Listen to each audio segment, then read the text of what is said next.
Welcome to Tucker Carlson Tonight. Thank you for watching. We appreciate it. In case you haven't noticed, it's hard to trust anything you hear right now. We've heard you. We're grateful that you trust us, and we will try to be worthy of your trust. We want to begin tonight by assessing some of the things no doubt you have heard about last week's presidential election. There are conflicting versions of virtually every part of that story. But as of right now, here's what we think we know. For much of election night, Donald Trump seemed to be leading in a number of key swing states. Then early Wednesday morning, he began to fall behind. That trend continued more or less for several days. On Saturday, the media declared Joe Biden the president-elect. Biden quickly accepted that judgment. The Biden campaign now has something called the Office of the President-elect. It sounds official, which of course is the point of setting it up. And in the end, it's possible it will be official. If, after all the questions have been answered, it becomes clear that Joe Biden is the legitimate winner of the presidential election, we will accept that, and we'll encourage others to accept it too. We're Americans first. We want what is best for this country. We want our system of government to continue. Whether it does continue, though, depends in part on how we proceed from here. As of tonight, tens of millions of Americans suspect this election was stolen from them. That means we now live in a country where a large percentage of our population no longer believes that our democracy is real. That is sad. It is also dangerous. It could easily get worse. What we're doing in response is hardly the solution. It is making our country much more volatile. It is setting us up for something bad.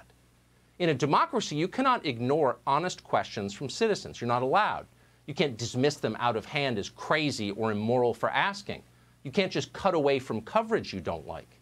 You can't simply tell people to accept an outcome, because force doesn't work in a democracy. That's dictatorship. In a free society, you have to convince the public of your legitimacy. You have to win them over with reason. Democracy is always a voluntary arrangement. Telling voters to shut up is never enough. So in this case, tonight, there's only one way to lower the national temperature and unite the country. We need to find out exactly what happened in this election. And there are questions, and that means we have to answer them. For example, in Pennsylvania, Nevada, and Michigan, the Trump campaign has now collected signed affidavits that attest to criminal activity during the voting process. In the city of Detroit, witnesses have alleged under oath that ballots were improperly backdated and counted without matching signatures. One poll watcher alleges that 40,000 late unsealed absentee ballots were counted orally, and all of them went for Democrats. In the state of Nevada, 8 whistleblowers from within the Nevada Election Department say they witnessed voter fraud abetted by other election officials and by their supervisors. According to one affidavit, a poll worker saw people bringing handfuls of ballots to a Biden-Harris campaign van. Those ballots were then filled out at the van, placed in return envelopes. Eventually, Biden supporters formed a wall to block outsiders from seeing what they were doing. Meanwhile, according to voting records, people who were not even alive still somehow managed to vote on Tuesday. In New York, deceased voters cast absentee ballots. On October 9th in Nevada, a man called Fred Stokes Jr. mailed in his vote. The only problem was Fred Stokes Jr. died 3 years ago at the age of 92. The Republican Party of Nevada says it is aware of hundreds of other potential cases of dead people casting ballots. In Pennsylvania, records show turnout from several people who were born in the 19th century. They apparently rose from their graves to vote. Now, all of that is real. We spent all weekend checking it.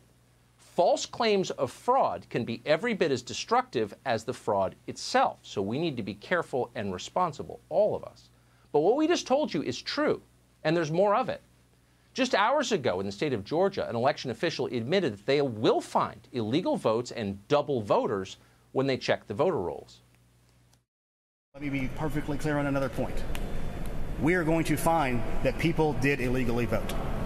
That's going to happen. There are going to be double voters. There are going to be people who did not have the qualifications of a registered voter to vote in this state. That will be found. Is it 10,353? Unlikely. But every election, as I've said, I think every day at this podium, is imperfect. We are going to find that people did illegally vote. That's going to happen. That is the official account before even counting the votes from a key swing state in the middle of a contested election. And of course, you can believe it because we've already found illegal voting. So much for those claims that voter fraud never happens. Of course it happens. They knew it happened when they told us it would never happen because they're liars. So we know that for sure. At this stage, the fraud that we can confirm does not seem to be enough to alter the election results. We should be honest and tell you that. Of course, that could change. But changing the election results is not the whole point. The real point is that fraud took place, and that should horrify us. If you want people to believe that our system is real, that our system is worth, say, joining the military and dying to protect, then you've got to get to the bottom of what just happened, and you've got to do it as quickly and responsibly as you can. You can't have fraud in an election because no one will believe in elections, and then things fall apart. But gathering facts is the last thing our media, our designated fact gatherers, seem to want to do. Instead, they're demanding that you shut up and accept Joe Biden. Period. That's their verdict. You must accept it. And if you don't accept it, they'll hurt you. In other words, no one in this country is going to set up a, quote, resistance to Joe Biden. They're going to make certain of that. Those resist stickers you remember? No, those are for Range Rovers only. No pickup trucks allowed. Try it, buddy, and you'll find out. Overstatement? Well, this morning, a prominent anchor on CNN sent this tweet to Trump supporters. Quote, I truly sympathize with those dealing with losing. But at a certain point, one has to think not only about what's best for the nation, peaceful transfer of power, but how any future employers might see your character defined during adversity. Got that? Your character is on trial here. Future employers take note. In other words, accept Joe Biden now or you will never work again. Do what CNN tells you to do or good luck feeding your family. Did the Sicilian mafia ever make threats that explicit? No, they didn't because they knew the FBI was listening. But in this case, the FBI is on board. And so, of course, is the entire media establishment. After Joe Biden claimed victory on Saturday, CNN released an ad commanding its viewers to accept Joe Biden as their lawful president and holy savior. If you don't let Joe Biden into your heart, there cannot be peace. Watch. Our trust has been broken in our leaders, in our institutions, even with some of our friends. And we are hurting. Now more than ever, we need each other to listen, to learn from one another, to rebuild those bonds. It's over.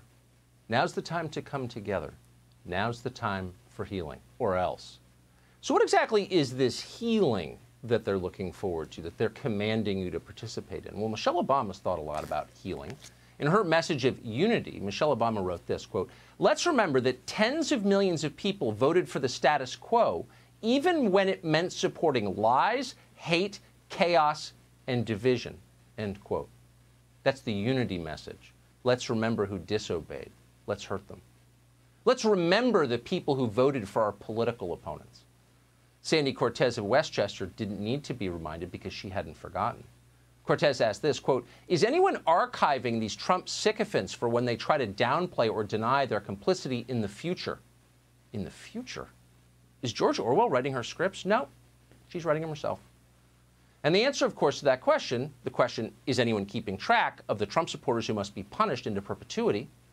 The answer is yes. Someone is keeping track. In fact, many people. Harry Savugin, the former national press secretary for the Democratic National Committee and former Pete Buttigieg staffer, was already hard at work on an online enemies list. He wrote this, quote, White House staff are starting to look for jobs. Employers considering them should know there are consequences for hiring anyone who helped Trump attack American values, end quote. Oh, American values, says the guy who's going full Soviet. Totally impervious to irony, these people. Corporate America, of course, was on board. Needless to say, they never left. They were always on the team. The Chamber of Commerce, the National Association of Manufacturers, Republican groups, right, along with CEOs from companies like United Airlines, Microsoft, Amazon, you name them. They already congratulated Joe Biden as the counting was still underway. And as they were doing that, the media were not hard at work verifying the integrity of the election, of the democracy they so deeply cherish. They weren't interviewing the poll workers who signed those affidavits we just told you about, which are real. Instead, here's what they're doing. How you feeling? I almost can't talk right now because of the emotion. Everyone is welcome under this tent. We don't care who you are. We don't care if you voted for us or not. You're all part of this American experiment. I was so overwhelmed to hear that. I don't care what people think, if they think I'm biased or not, if whatever, I don't care. And so I'm very emotional. So when you ask me how I'm feeling right now, I'm sorry. That's all I can tell you. This is how I feel right now. I am so happy to have this platform to be able to do this. I may not have it after this, but I really don't care. I am so happy. I don't care. Take it from someone who does this gig for a living. If you can't keep your emotions in check to think clearly, you are a child, go do something else. I don't care if people think I'm biased or not. There you go. And they really don't care, because they don't need to, because they won or claim they do. Like all hasty decisions, the one they're trying to force on us, we will regret it. Have you ever made a hasty decision you can live with long term? No. No, you haven't. The point isn't that we need to keep investigating until Donald Trump wins. That is not the point. The point is we need to find out what happened so that the rest of us believe the system is real. And to make that happen, Congress ought to investigate every meaningful claim of illegal voting. Every legitimate claim that is raised must be investigated. Would that become a circus? Of course. Would a congressional hearing on voter fraud descend inevitably into partisan posturing? What do you think? Yeah, it's guaranteed. But there's no choice. It's still worth it. An investigation like that, a federal investigation, would produce facts. And we need facts. Transparency is the key. Without it, there's no hope. Ever wonder why people on both sides are embracing conspiracy theories? Why do you think that's happening? And you can't just make them go away or shut down the websites. People reach for that. Why? Because they know the people telling the official story are lying, and they are lying. And the moment they try to get real answers from the people in charge, here's what happens. All of you, suck it up. Suck it up like we sucked it up. And if you are not sure that you're comfortable with Joe Biden, do what we did.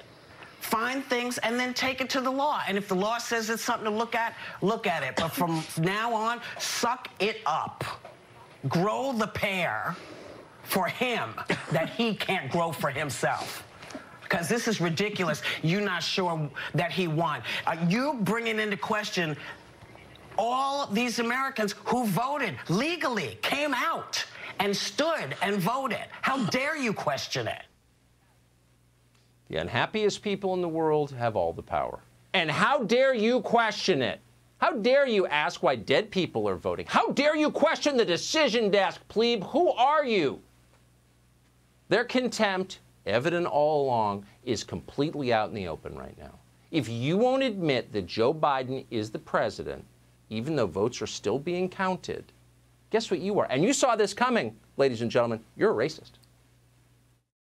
More white people voted for Donald Trump in 2020 than they did in 2016.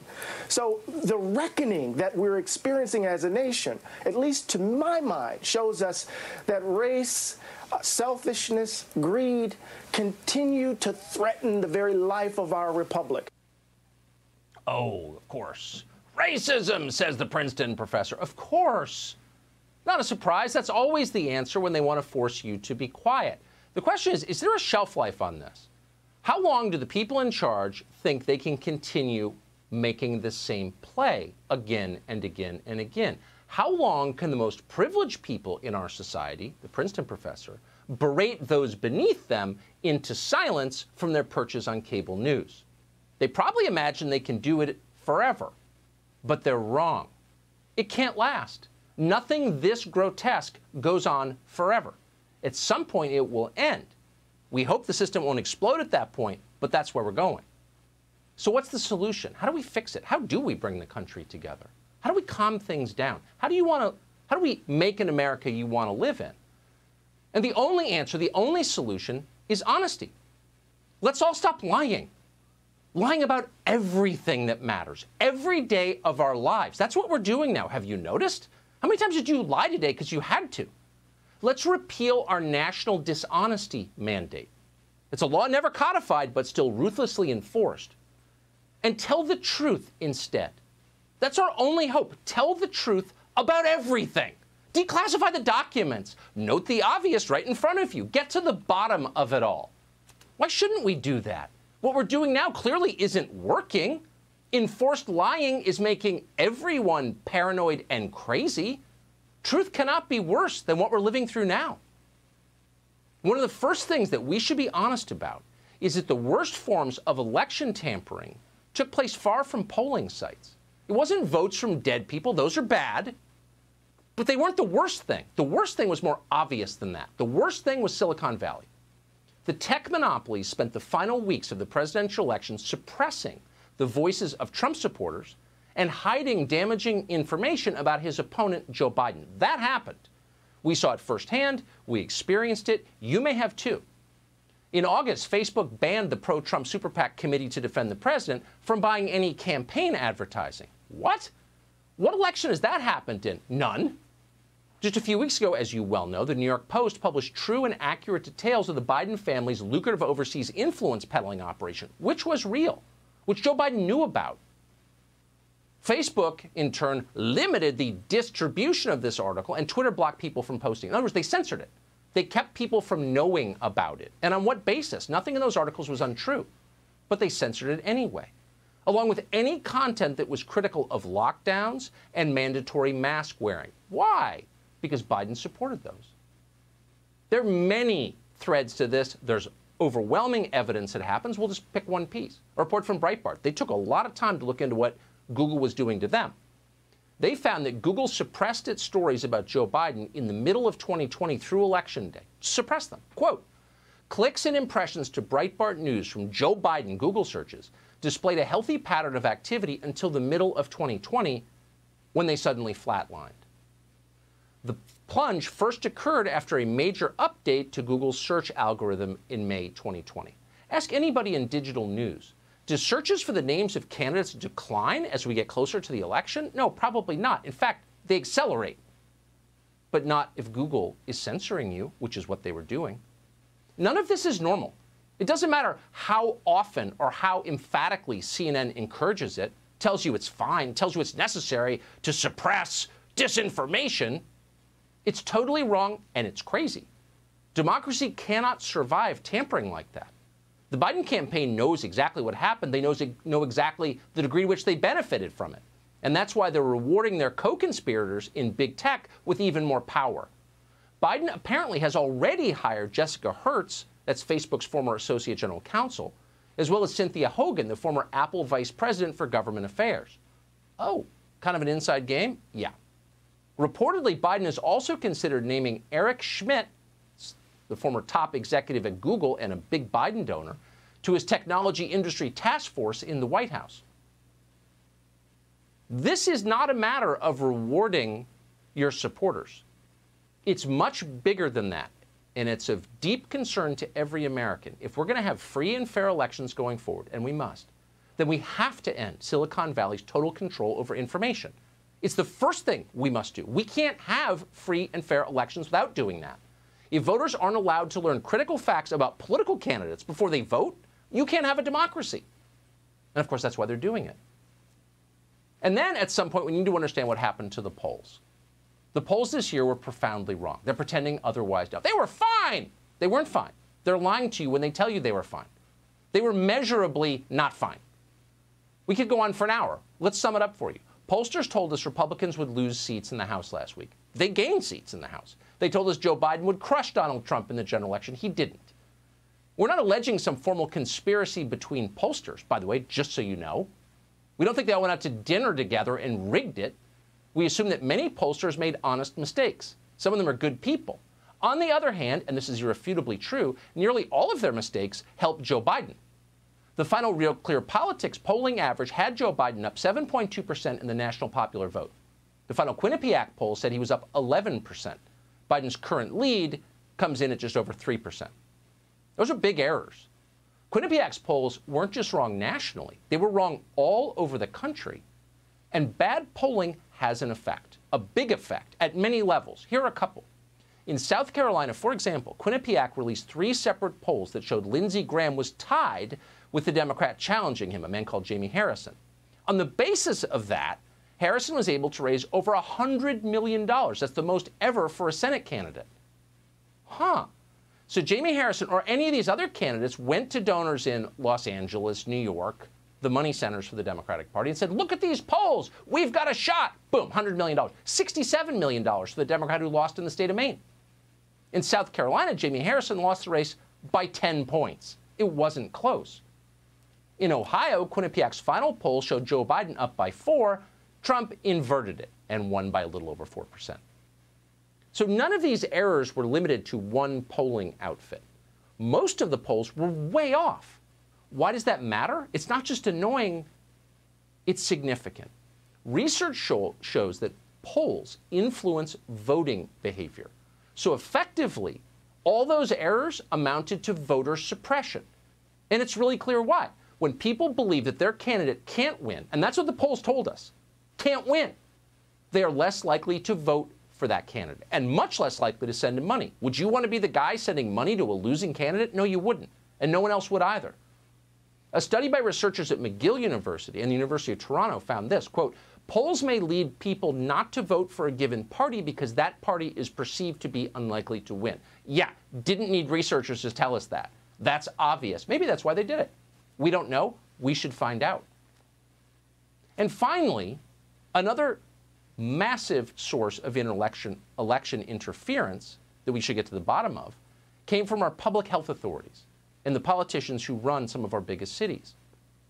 This unfolded over months. We chronicled it in detail on this show. We'll continue to. But the bottom line is they leveraged the coronavirus pandemic to move votes.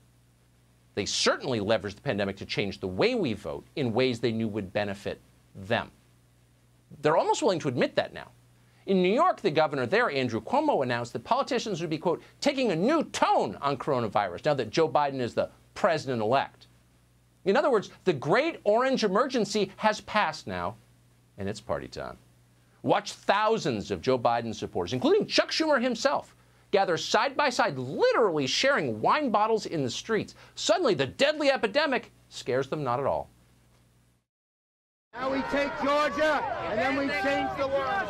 Yeah! I'm sorry, can you repeat that, Mr. Schumer? Now we take Georgia, and then we change America. Yeah, and then we change America. We could go on tonight about what happened in last week's election, and in future shows, you know that we will. But for now, let's sum it up. Here's the point. We don't know how many votes were stolen on Tuesday night. We don't know anything about the software that many say was rigged. We don't know. We ought to find out. But here's what we do know. On a larger level, at the highest levels, actually, our system isn't what we thought it was. It's not as fair as it should be. Not even close. Sorry, hate to say that. It's the milk bottles at the fair. They knew you were coming. They laughed at you when you left. We wish that wasn't true, but it is true. And you are not crazy for knowing it. You're right. After the break, Victor Davis Hanson joins us on what exactly is going on in our country and in the States. Our reporting is straight ahead.